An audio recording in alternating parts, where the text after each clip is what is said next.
in the event it hasn't taken them that long to pay this back?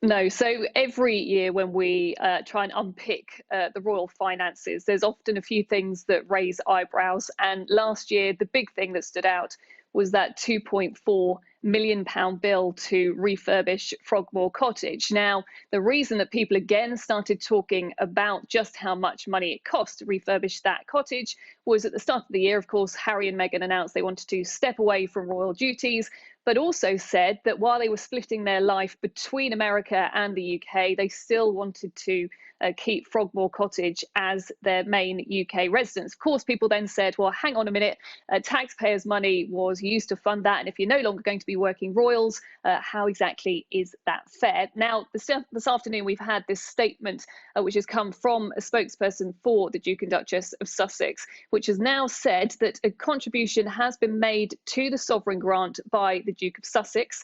It goes on to say that this contribution, as originally offered by Prince Harry, has fully covered the necessary renovation costs of Frogmore Cottage, a property of Her Majesty the Queen, and will remain the UK residence of the Duke and his family. Now, if you're not really sure what the sovereign grant is all about, well, in essence, it's the package of money that is used to pay for the official work of the monarchy and her family, and also the upkeep of their properties. And that sovereign grant money comes from some of the profits that are made by the Crown Estate, which is a huge portfolio of land and properties which are in the gift of the monarch. Most of the profits go to the Treasury, but a percentage goes to funding their official work. So that's why it's often referred to as taxpayers' money. I also think that, in a way, the Duke and Duchess of Sussex, their hand has been forced in a way this week after it was announced that they'd signed that enormous deal with Netflix. Neither Netflix or the Sussexes have said exactly how much money they're making from that deal, but it's estimated it could be